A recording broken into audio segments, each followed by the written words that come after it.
పూర్తిగా వైఫల్యం చెంది వడ్డించిన విస్తరిలాగా ఇచ్చినటువంటి ఈ రాష్ట్రాన్ని ఏడాది పరిపాలనలో కుక్కలు చింపిన విస్తరాకులాగా చేసి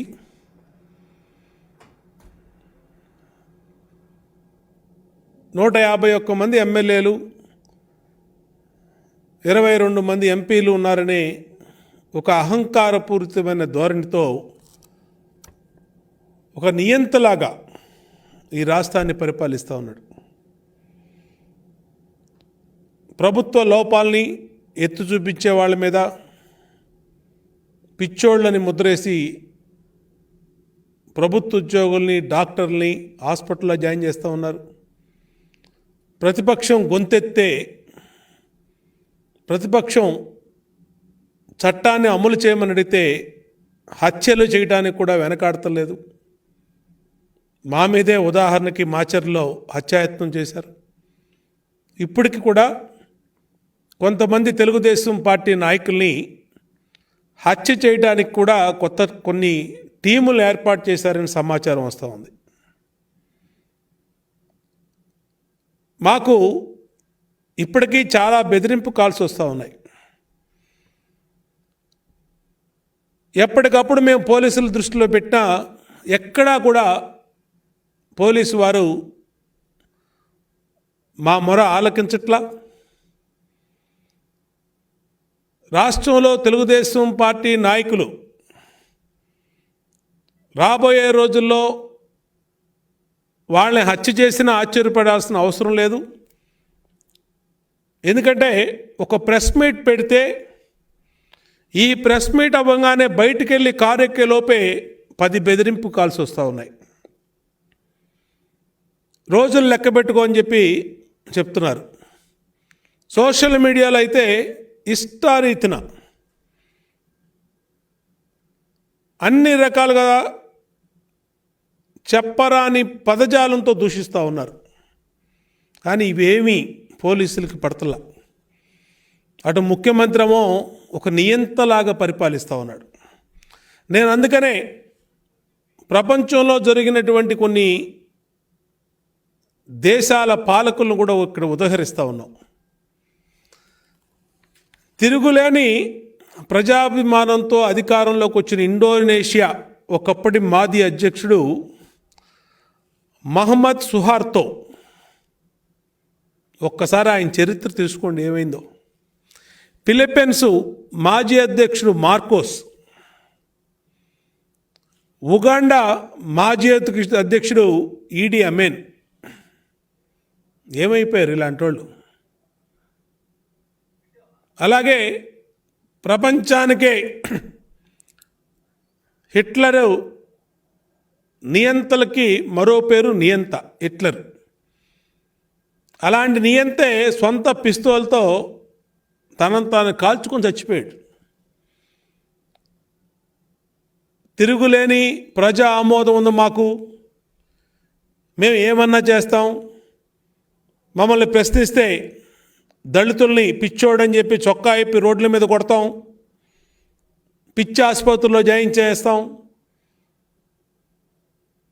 మా లోపాలని మా అవినీతిని మా మాఫియాల్ని ఎత్తు చూపిస్తే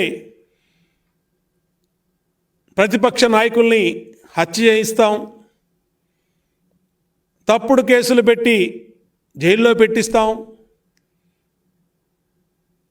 ఉదాహరణకి మొన్న జరిగినటువంటి అచ్చెన్నాయుడు ఉత్తరాంధ్రలో రాష్ట్రంలో 30 సంవత్సరాలుగా రాజకీయాల్లో ఉంటూ మచ్చలేనటువంటి కుటుంబం ఎర్రనాయుడు గారి కుటుంబం. 5 సార్లు ఎమ్మెల్యే చేశాడు, గత 5 సంవత్సరాలు మంత్రిగా పనిచేశాడు. ఇప్పటికీ వాళ్ళ కుటుంబంలో ఇంకా 2, ఒకళ్ళు ఎంపీగా ఒకళ్ళు రాజమండ్రి ఎమ్మెల్యేగా, ఇతను కూడా టెక్కలి ఎమ్మెల్యేగా ఉన్నాడు. తప్పు చేస్తే ఎవరైనా సరే బీసీలు కానీ ఎస్సీలు కానీ కాపులు కానీ మరే ఇతర ఓసీలు కానీ ఎవరైనా సరే మీరు చర్యలు తీసుకోండి, దానికి మాకు ఎటువంటి అభ్యంతరం లేదు. కానీ మీ కక్షకి మీ పగకి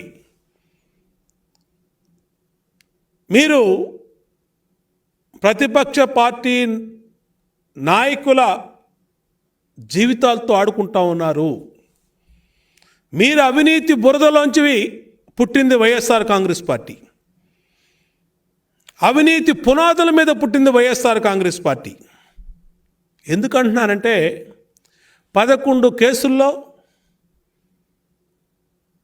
16 నెలలు జైల్లో ఉండి తాత్కాలిక బెయిల్ మీద బయటకు వచ్చి ఇవాళ మీరు ముఖ్యమంత్రి అయ్యారు జగన్మోహన్ రెడ్డి గారు.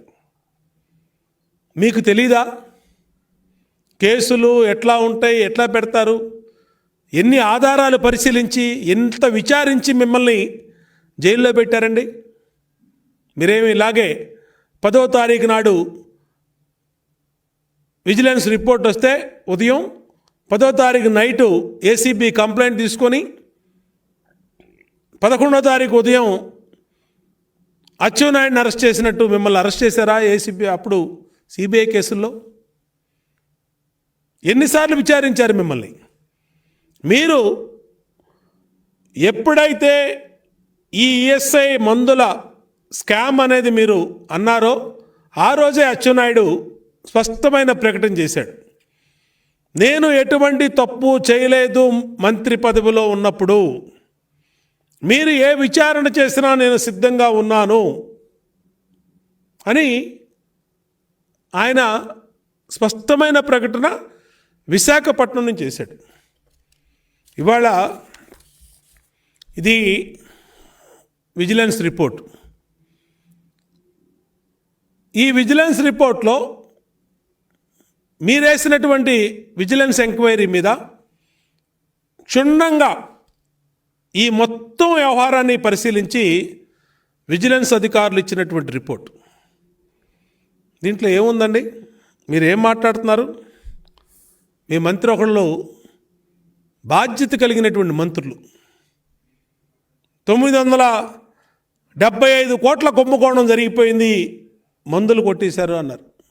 ఎవరు కొట్టేశారు? ఎవరు కొట్టేశారు? ఎవరి మీద మాట్లాడుతున్నారు మీరు? ఎవరి మీద ఎంక్వైరీలు చేశారు? ఇదిగో మీరు చేసినటువంటి మీ విజిలెన్స్ అధికారులు చేసినటువంటి ఎంక్వైరీ రిపోర్ట్ని మీడియా సాక్షిగా బయట పెడుతున్నాం. దీంట్లో పేరా నెంబరు 4లో పేజీ నెంబర్ 4లో క్లియర్గా 4,15,00,000 రూపాయలు CK Vijay Kumar director, CK Ramesh Kumar, G Vijay Kumar 4,15,00,000 ఒకటి, టోల్ ఫ్రీ సర్వీసెస్ 3,81,00,000. అంటే టోటల్గా విజిలెన్స్ ఎంక్వైరీలో తేలినటువంటిది మీరు చెప్పినటువంటి అచ్చెన్నాయుడు మంత్రిగా ఉన్నప్పుడు ఏదైతే government of India rate contract approval చేసిందో వాళ్ళని పరిశీలించమని ఒక లెటర్ రాశాడో ఆ లెటర్కు సంబంధించినటువంటి టెలిహెల్త్ సర్వీస్ కానీ దానికి సంబంధించినటువంటి వ్యవహారం మీరిచ్చినటువంటి విజిలెన్స్ రిపోర్ట్లోనే 7,80,00,000. దీనికి మీ మంత్రులు ఏమంటున్నారండి? ఒక ఆయన ట్వీట్ పెడతాడు, పేదవాళ్ళు పేద ఉద్యోగులు దాచుకున్న డబ్బుని తెలుగుదేశం పార్టీ నాయకులు కొట్టేశారు. అంటే ఏం మాట్లాడుతున్నారు? ప్రజలకి అబద్ధాలు చెప్పే సందు ఊరూరా ఇంటింటికి వెళ్ళి ప్రతిపక్షంలో ఉన్నప్పుడు మీరు చెప్పిన మీరు అబద్ధాలు చెప్పి అధికారంలోకి వచ్చారు. కనీసం అధికారంలోకి వచ్చినాకైనా నిజం మాట్లాడాల్సినటువంటి బాధ్యత ప్రభుత్వంలో ఉన్నటువంటి మీ పైన ఉంటుంది. దానికనే ఇవాళ సాక్ష్యాధారాలతో సహా విజిలెన్స్ రిపోర్ట్ ఏమిచ్చింది, దాంట్లో ఏమేమి అంశాలు ఉన్నాయనేది ప్రజల ముందు పెడతా ఉన్నాం. దీంట్లో ఒక ఎనెక్సర్ అని ఇచ్చారు. దీంట్లో ఎనెక్సర్లో స్పష్టంగా ఏ ఇష్యూస్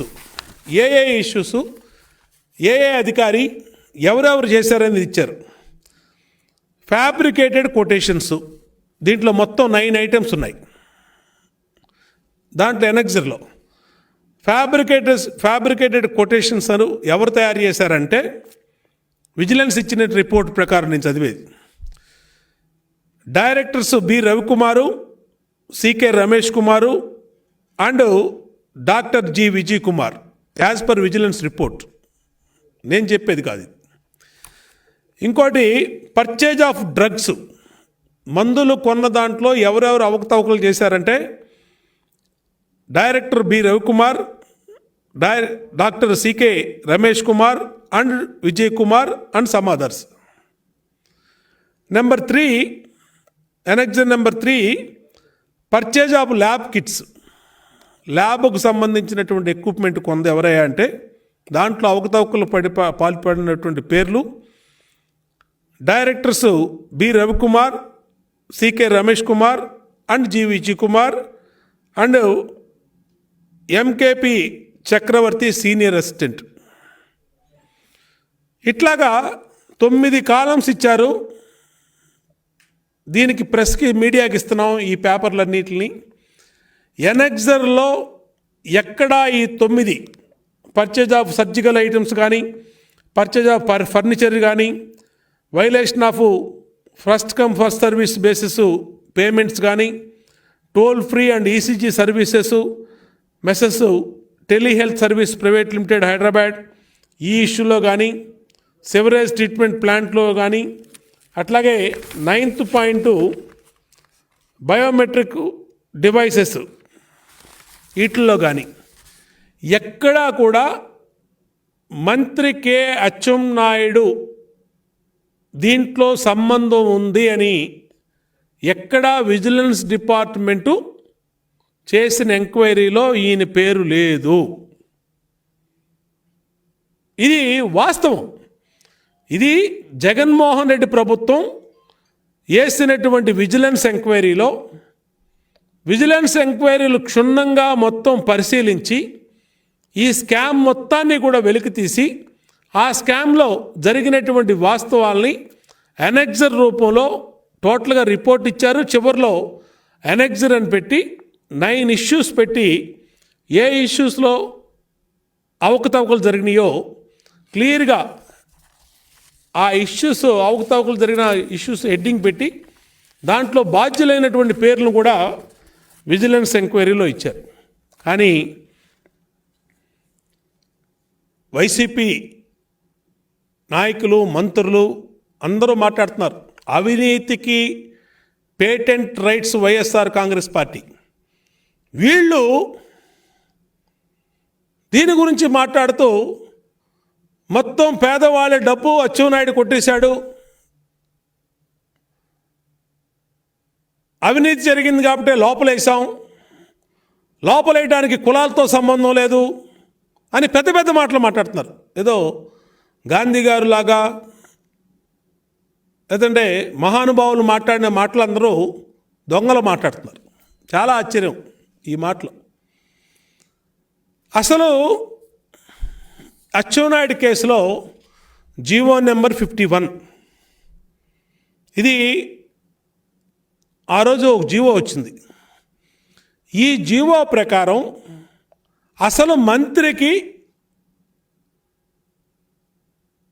ఈఎస్ఐ మెడిసిన్స్ కానీ కావలసినటువంటి అదరు ఇష్యూస్ గవర్నమెంట్ ఆఫ్ ఇండియా ఇచ్చినటువంటి రేట్ కాంట్రాక్ట్లో ఉన్నటువంటి ఇష్యూస్లో కానీ ఎక్కడా కూడా మంత్రి పర్చేజ్ చేయటానికి అవకాశమే లేదు.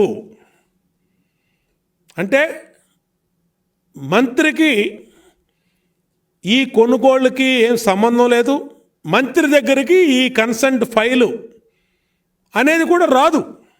ఇది జీవో నెంబర్ 51 చెప్తా ఉంది. ఈ జీవో నెంబర్ 51 కూడా ఒకసారి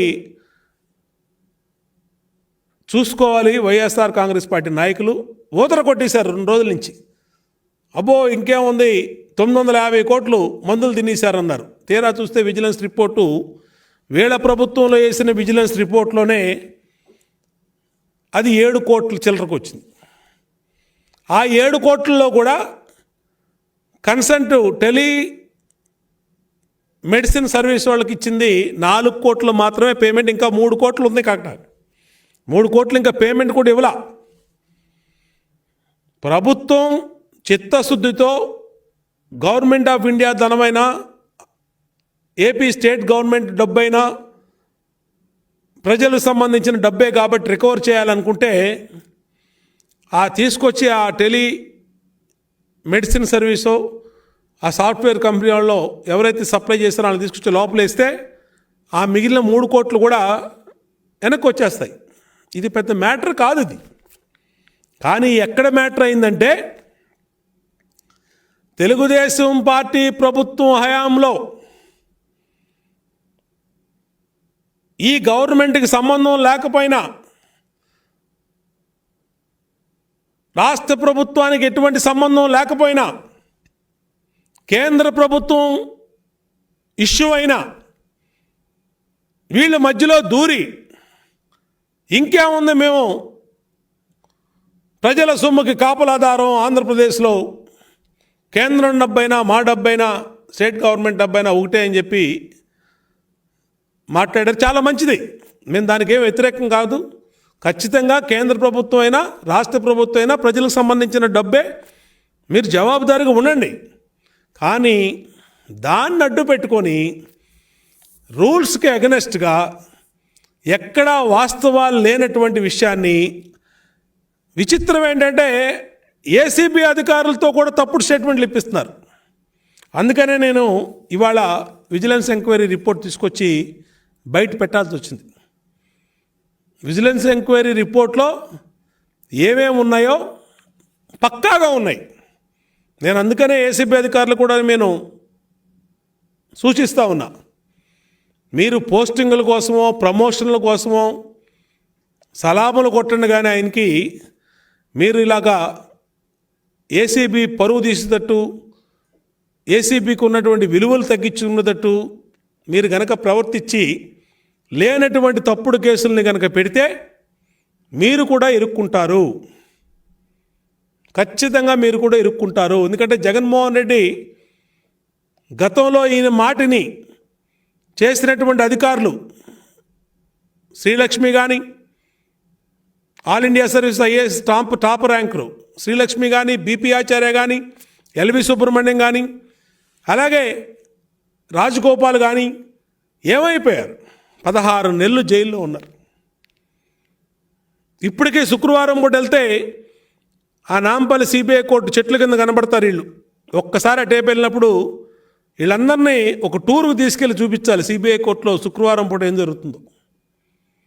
కాబట్టి మీరు ఆ పరిస్థితి తెచ్చుకోవద్దని కూడా చెప్తా ఉన్నా. ఇంకొక విషయం,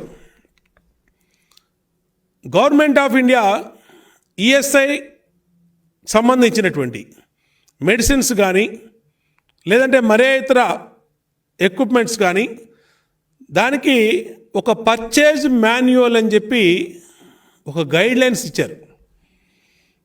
ఈ గైడ్లైన్స్ ప్రకారమే ఏ రాష్ట్రంలో అయినా సరే, మన రాష్ట్రంలో కాదు, పక్క రాష్ట్రం తెలంగాణలో కూడా స్కామ్ జరిగింది ఇదే ఈఎస్ఐ కుంభకోణంలో.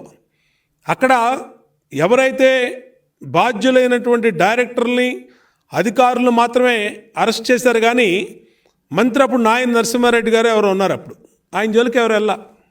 ఎందుకంటే లేదు ఆయనకు అధికారం.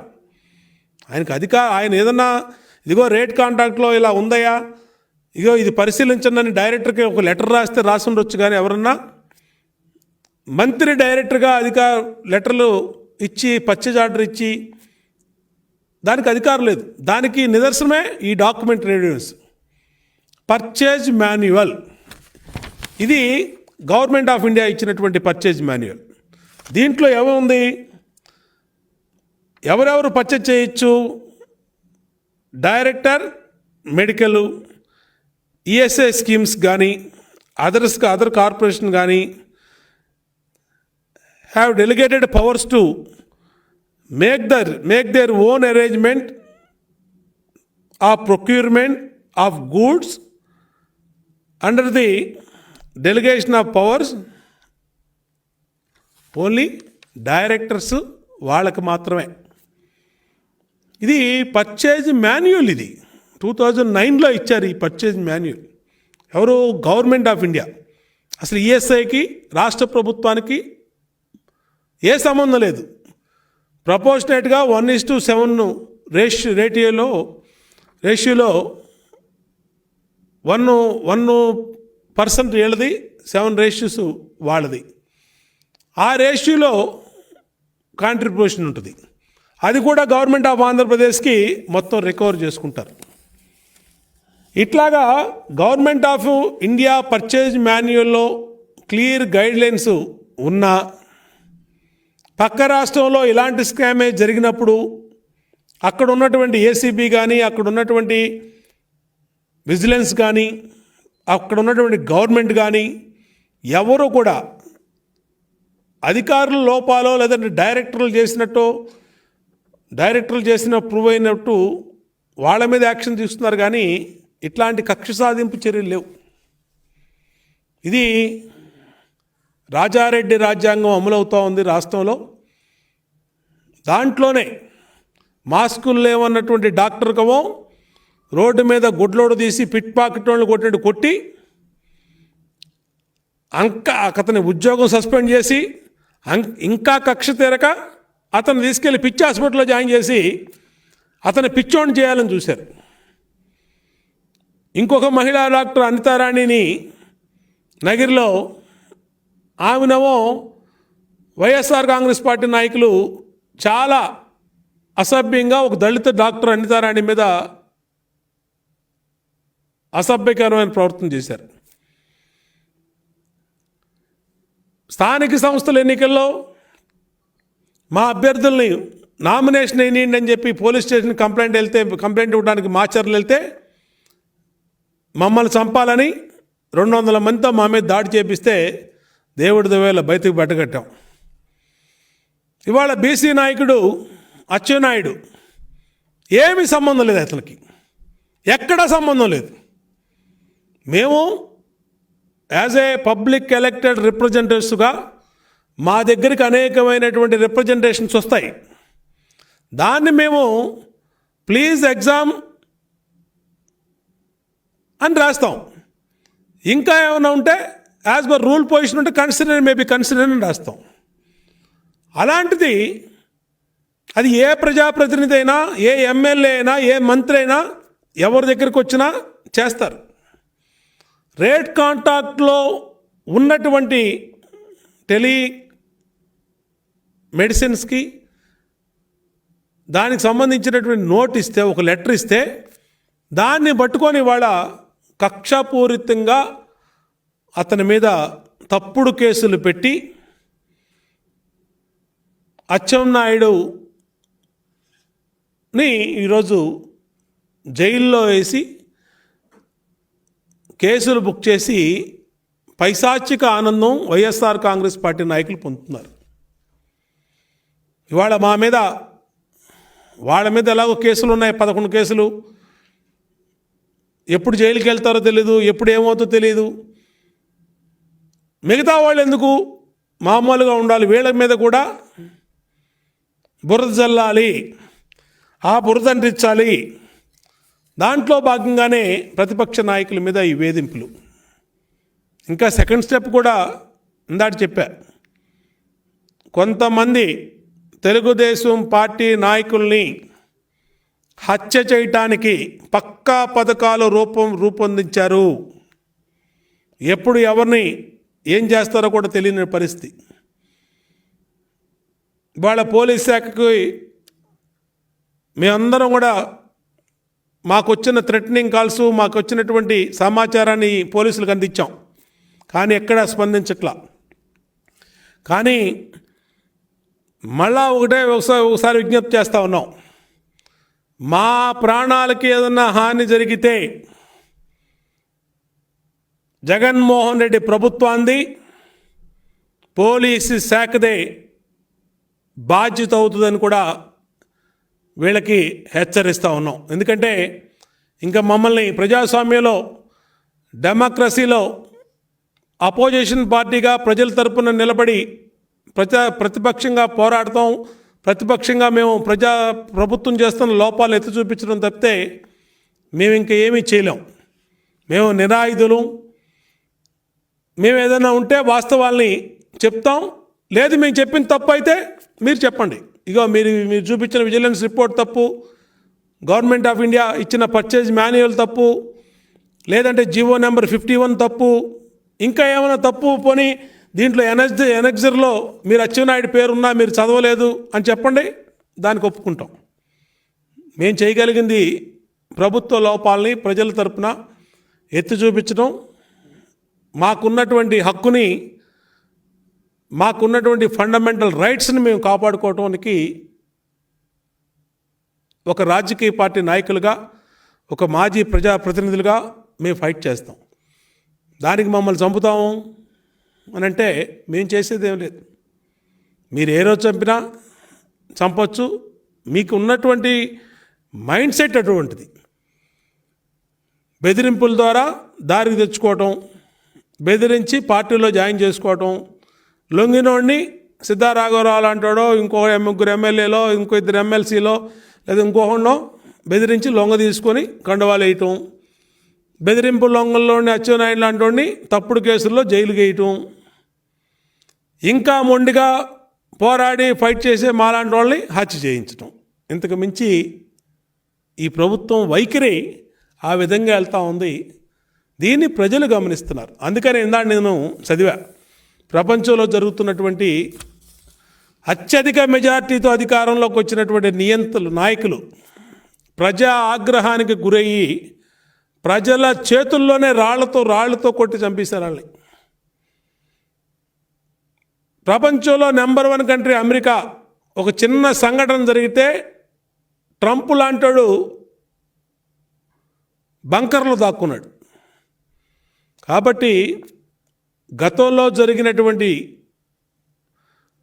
ప్రెసిడెంట్స్ అన్నీ మనం గమనించాలి.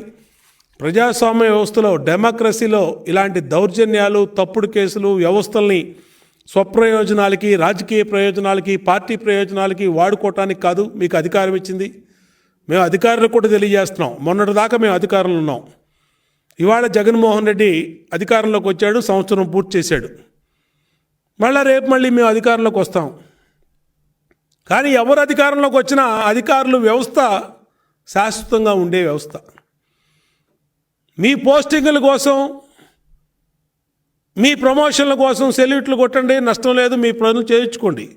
కానీ ఎగనెస్ట్ రూల్కి వెళ్తే మీరు రిటైర్మెంట్ అయ్యి ఇంట్లో పడుకున్నా రేపు న్యాయ పరిధిలో, న్యాయస్థానాల్లో మీరు ఇబ్బంది పడతారు. గతంలో జగన్మోహన్ రెడ్డి మాట నమ్మి ఏ విధంగా అధికారులు జైలుకి వెళ్ళిపోయారో ఒక్కసారి గమనించండి. అందుకనే మేము పూర్తిగా చెప్తా ఉన్నాం, ఇది పూర్తిగా కక్ష సాధింపుతో చేసినటువంటి చర్యలు మాత్రమే. ఎక్కడా తెలుగుదేశం పార్టీలో ఏ తప్పు చేయలేదు. 6 లక్షల కోట్ల అవినీతి జరిగిందని చెప్పి ఆ రోజు చెప్పారు మీరు. మరి ఏమైంది? 6 లక్షల కోట్లు లాస్ట్కి 6 కోట్లకు పడిపోయింది. అధికారంలో రాకముందేమో 6 లక్షల కోట్లు అవినీతి చేశాడు చంద్రబాబు, తెలుగుదేశం పార్టీ నాయకులు అని గల్లీ నుంచి ఢిల్లీ దాకా ఎంపరర్ ఆఫ్ కరప్షన్ అని, అదని ఇదని, ఊరా సందు ఇంటింటికి తిరిగి అబద్ధాలు చెప్పొచ్చారు. లాస్ట్కి అది 6 కోట్లకు వచ్చింది. దాంట్లో కూడా ఇంకా 3 కోట్లు పేమెంట్ చేయలే. ఆపండి. తీసుకొచ్చాడిని టెలి సర్వీసో ఎవడో మీకు అంత ప్రేమ ఉంటే తీసుకొచ్చి లోపలేసి 4 బాదండి. ఇమీడియట్గా 4 కోట్లు కట్టే పరిస్థితి. జరిగిన నష్టం గవర్నమెంట్ ఆఫ్ ఇండియాకి కానీ ఈఎస్ఐ కేసులో పేమెంట్ చేసింది 4 కోట్లే. 7,80,00,000 స్కాము. ఇంకా 3 కోట్ల చిల్లర పేమెంట్ ఇవ్వలా. దీనికి తెలుగుదేశం పార్టీ మొత్తం రాష్ట్రాన్ని, ప్రపంచాన్ని, దేశాన్ని దోచేసిందని చెప్పి ఊదర కొడతా ఉన్నారు. ఇంకా ఏం మాట్లాడుతున్నారండి మంత్రులు? ఇది బిగినింగు, ఇది ట్రైలరు, అసలు సినిమా ఉంది. ఎవరిని బెదిరిస్తారా మీరు? ఎవరిని బెదిరిస్తారు? ఎవరిని లోపలేస్తారు? ఇదేమన్నా మీ సొంత జాగీర్ అనుకుంటున్నారా? మీ ఇష్టం వచ్చిన వాళ్ళని, మీకు నచ్చని వాళ్ళని లోపల వేయడానికి ఇదేం ప్రజాస్వామ్య వ్యవస్థ కాదా? ఏ ప్రజాస్వామ్యం మీద మీరు, ఏ చట్టాల మీద ప్రమాణ స్వీకారం చేసి ఏ చట్టం ద్వారా మీరు ఇవాళ అధికారంలోకి వచ్చారు? ఆ చట్టం మీ చుట్టమా? అధికారం మీకు ఏమైనా శాశ్వతం అనుకుంటున్నారా? ఇంకో 25 ఏళ్ళు మీరే ఉంటారనుకుంటున్నారా? సంవత్సరం అయిపోయింది, ఇంకో 4 సంవత్సరాల తర్వాత అందరూ ఇంటికి పోవాల్సిన వాళ్ళు మీరు. దానికి ఇది ట్రైలరు, అసలు సినిమా ఉంది, కొసర సినిమా ఉంది, ఇది ఇంటర్వెల్లు ఇన్ని మాట్లాడతారు. ఎవరిని వేస్తారు లోపల? ఇప్పటికీ మీరు చేసిన చట్ట ఉల్లంఘనలకి 65 సార్లు కోర్టులు చీకొట్టినాయి.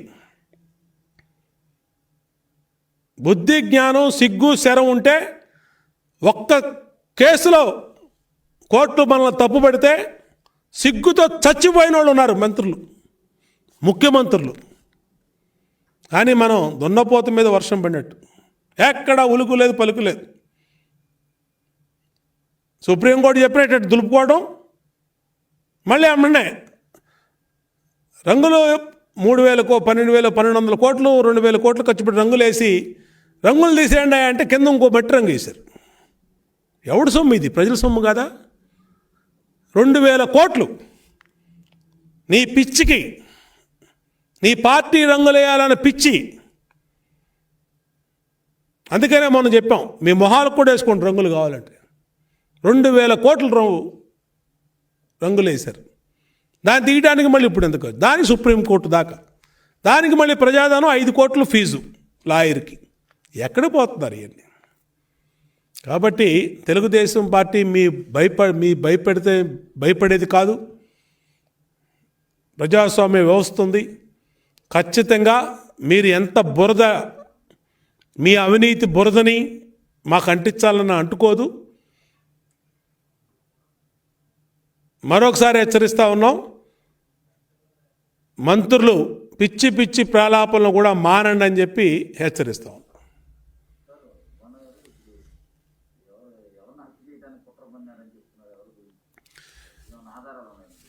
ఖచ్చితంగా ఉన్నాయి ఆధారాలన్నీ కూడా. మేము లేఖల ద్వారా డీజీపీ గారికి రాసాం, గవర్నమెంట్ హోమ్ సెక్రటరీ రాసాం, కమిషనర్ ఆఫ్ పోలీస్ విజయవాడ రాసాం.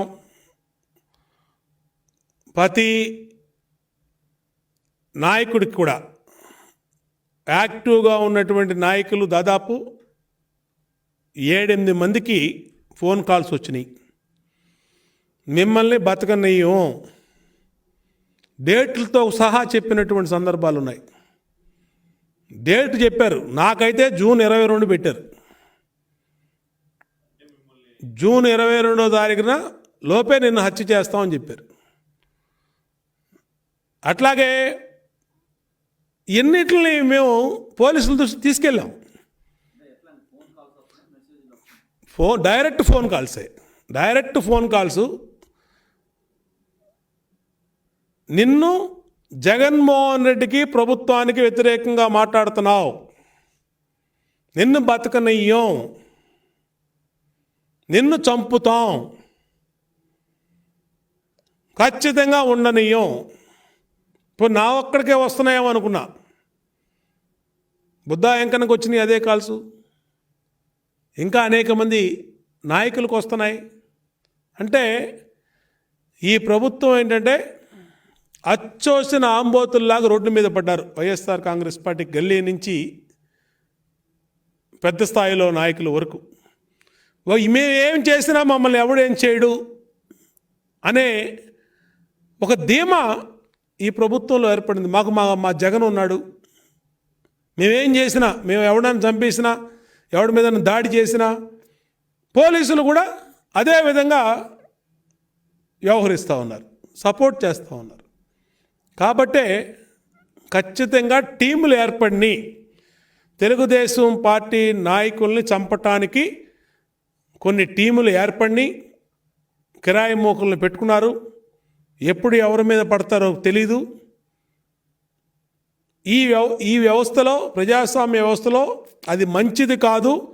మా ప్రాణాలకి గనక ఏ ఆపదన్నా ఏర్పడితే జగన్మోహన్ రెడ్డి ప్రభుత్వమే బాధ్యత వహించాలి. మొదటి ముద్దాయి జగన్మోహన్ రెడ్డి అవుతాడు, రెండో ముద్దాయి పోలీస్ బాస్ అవుతాడు.